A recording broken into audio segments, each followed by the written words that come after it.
Hello and welcome to this video brought to you by Smart Exam Resources.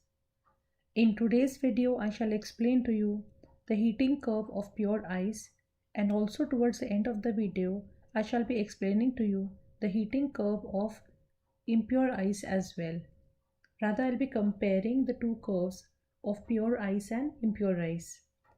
Now, let's begin. So as you can see on the screen, the x-axis has been labeled as the time axis in seconds, and it runs from 0 to 35 and beyond. And the y-axis has been labeled from -6 degrees Celsius to 200 degrees Celsius and beyond. Also in the video, I shall be explaining to you the entire curve in the form of sections, and every section will have a lot of labeled info which you can jot down. So let's begin.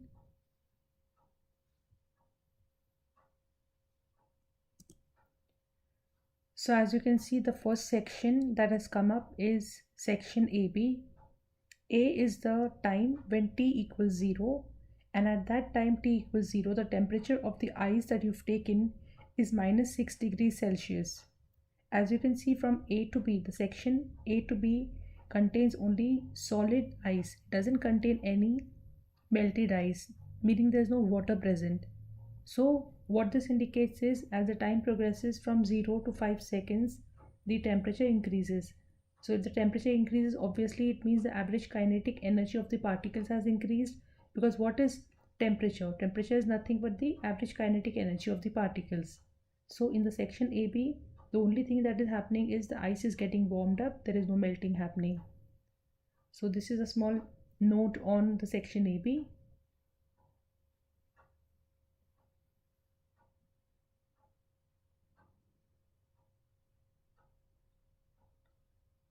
Now going to the next section, which is section BC.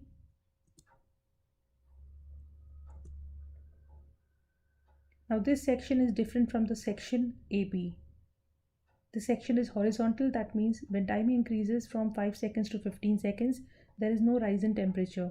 That means the average kinetic energy of the particles is not increasing in this section. There is a state change happening in the section BC. When the temperature of the ice reaches 0 degrees Celsius, it starts melting. So B is the beginning of the melting point of the ice. So at 5 seconds, ice begins to melt, and it continues to melt and is completely melted, in fact, when it reaches the point C at 15 seconds. That means in the region between B and C, you will find two states of matter. You will find solid as well as liquid. Solid because there is some ice that is still to melt, and liquid because some of the ice has melted into water. So BC represents a section of mixed states of matter, that is some solid remaining and some water being formed. And this section is called as the latent heat of fusion. Latent because hidden. The heat energy that is supplied to the ice does not increase the temperature of the ice. Rather, the temperature stays constant, and therefore the heat is said to be latent heat, hidden heat. Average kinetic energy does not change. State changes, yes. Two states of matter present, solid and liquid. So this is a small brief on the section BC. Whatever I've explained to you, exactly it is present here. Also at the point C, all the ice would have melted, and what remains is only water. So B is the beginning of the melting point of ice, and C is the ending of the melting point of ice. So beyond C, what remains up to the next end of that segment is nothing but the liquid. So between C and D, the region that will show up now, between C and D, there's only liquid remaining. And what's happening to the liquid as time progresses from 15 to 25 seconds? The temperature of the liquid is seen to rise from 0 to 100 degrees Celsius. Again, there is increase in the average kinetic energy, and therefore the temperature rises. There is no latent heat. Heat is not hidden. Heat is seen as a temperature rise in the thermometer in the section CD. And this is the liquid that is seen in the part CD of the graph. And like I've told you, everything is put up in the particular section. So please jot these things down. And now in the part DE of the graph. What's happening? Again, the section seems to be horizontal. Horizontal means again there is no temperature change. No temperature change meaning there is definitely a state change happening. So here the two states of matter that exist are liquid and vapor. D is the beginning of the boiling point of water, that is 100 degrees Celsius. So 25 seconds, at 25 seconds exactly, the water starts boiling. It continues to boil until all the water has boiled off. That means the beginning of the boiling of the water is the point D and the ending of the boiling of water is the point E.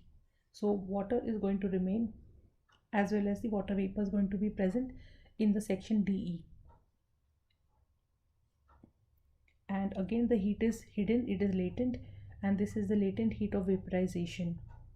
The heat is latent because whatever heat is being supplied to boil the water is not seen as a temperature rise in the thermometer, and that's the reason the section DE is also called as the latent heat of vaporization. And this is again a small note on the section DE. Okay, now what I'm showing you on the screen is just a summary of all the points that I've discussed with you. So rather, I'm not going to explain anything, but it's only for you to understand. So you can just maybe pause the video and go through. Okay, as you can see beyond D, I have shown a rising line. Now that is again telling you that the vapor is getting heated up. Okay, so this is what is happening. So solid changes into a liquid, liquid into a gas, that is vapor, and then vapor getting heated up. Now going further, like I told you, I'll be explaining to you two curves. One is the curve for the pure ice and the other is for the impure ice. So there are keys which are put up on the screen. You can just refer the color codes. So the blue line represents the entire heating curve for pure ice. So that is A, B, C, D. And then you have the curve for the impure ice, the heating curve for the impure ice, which is in the magenta color and which is again seen to have a different melting and the boiling point. So as you can see, if you make a comparison between the two curves, you'll observe that whenever there's an impurity being added, the boiling point goes higher up and the melting point goes lower down.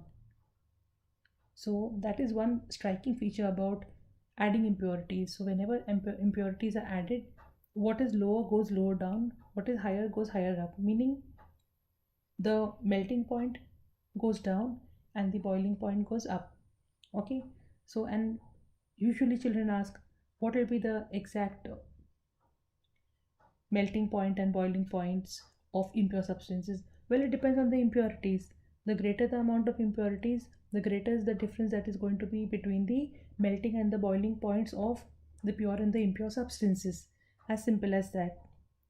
Fine, so that is all in today's video on the heating curve of pure and impure substances, in this case ice.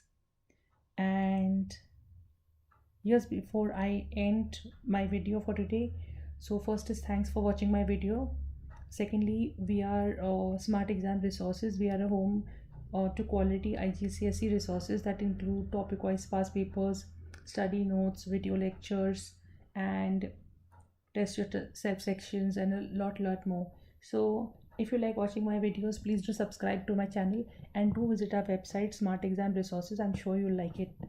So thanks for watching and please do subscribe to my channel if you like. Thank you.